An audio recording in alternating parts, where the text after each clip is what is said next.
Okay guys, welcome to another video. This is Speak English like an American station.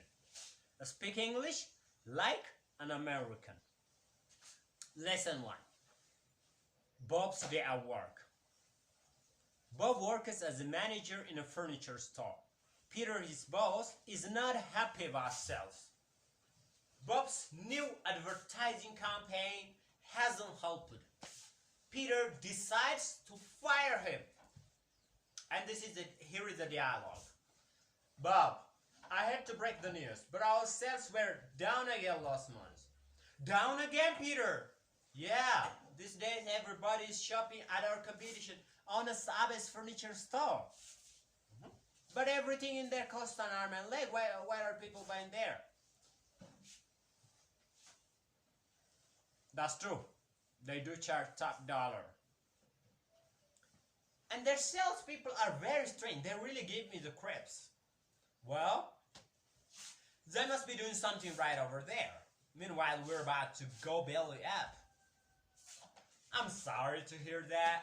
I thought my new advertising campaign would save the day. Let's face it, your advertising campaign was a real flop. Well, then I'll go back to the drawing board. It's too late for that. You are fired. What? You giving me the X? Yeah, I've already found a new manager. And she's as sharp as a tack. Can we even talk this over? After all, I've been working here for 10 years. There's no point in arguing, Bob. I've already made up my mind. Oh, well, at least I won't have to put up with your nonsense anymore. Goodbye to you, and goodbye to this dating job. Please leave before I lose my temper. Now, I'm going to explain and clarify this dialogue one by one. The first, Bob, I hate to break the news, but our sales were down again last month. Bob said. Bob, I hate to break the news, but our sales were down again last month. I hate to break the news means I hate to say this. I hate to tell you this. But what is forcing me to tell you this is our sales. Our sales is down. Down again. For the second time. Down again last month. And Peter said, down again? Again down? Again our price, our sales, we're not selling much? Yeah. Not only we're not selling much, but everybody is shopping at our competition, at our competitors, on a Sabbath furniture store, next to our door, next to our door, yeah, next to our shop. Everybody, not even my relatives, everybody, even my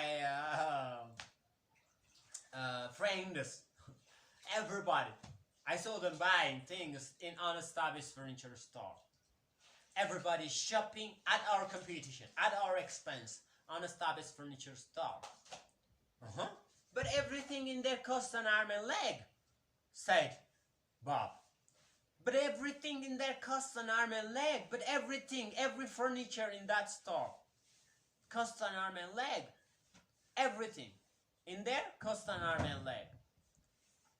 Which means an arm and leg. If something costs an arm and leg, if I say this jacket costs an arm and leg, which means this jacket is expensive, right?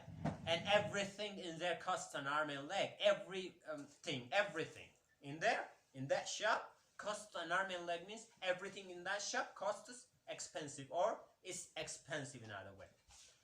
Yeah, that's true. I know that, said Peter. That's true. They do charge top dollar. They do ask top dollar.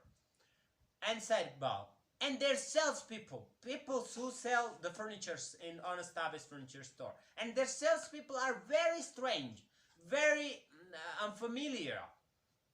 They really give me the creeps. They really give me a horror feeling. They really scare me to death.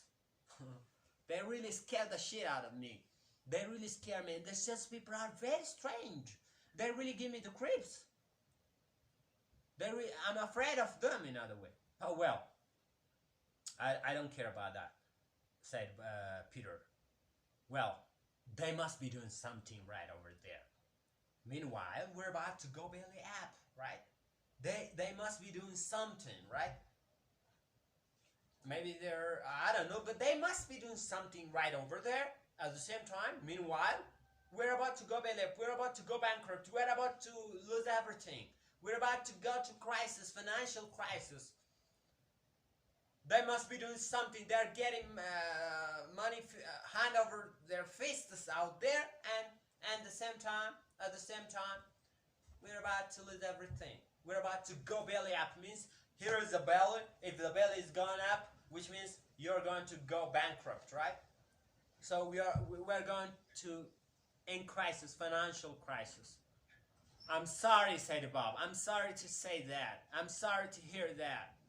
I thought my new advertising campaign would save the day. I thought, right? I thought my new advertising campaign would save the day. Would save the day means would bring lots of customers. If someone else saved the day, he saved it, right? Jesus saved our life. Somebody might save your life. And somebody might save your day, guys. If somebody saved your day, which means he solved your problem, right?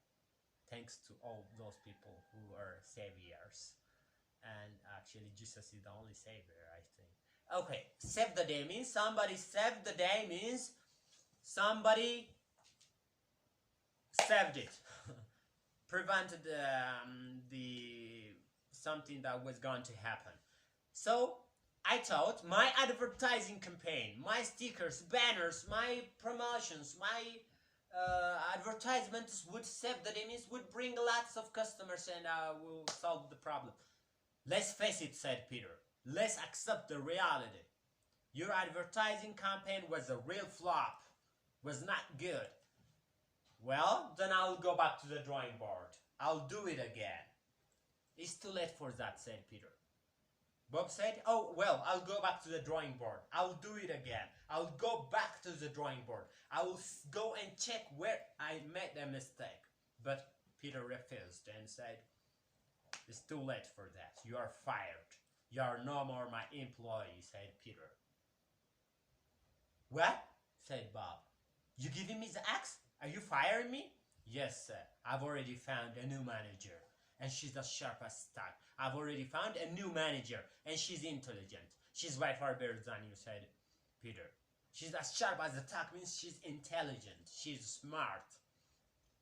And said Bob finally, oh well, at least I won't have to put up with your nonsense anymore. Which means, if we can't talk over this, right? If you have already made up your mind, if you have already decided everything, well, at least I won't have to put up, I won't have to tolerate your nonsense anymore. Goodbye to you, Peter, and goodbye to this dead-end job.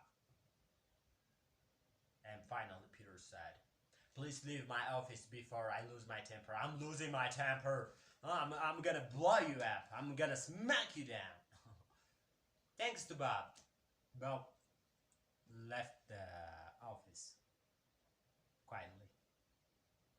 That was about. It was Kach presenting you the American Speak English Like an American book by Amy Gillett, and she's very intelligent author. Here, I want to appreciate her very much. I've read 3 of her books: Speak English Like an American, More Speak English Like an American, and I want to appreciate her, and I want to give my sincere thanks on my behalf of my students and on behalf of my soul, my school. Love you very much. Please, my advice is just don't give up, right? You're gonna make it. Don't give up. Do it again and again so that you can master everything. Have a nice time. Bye-bye.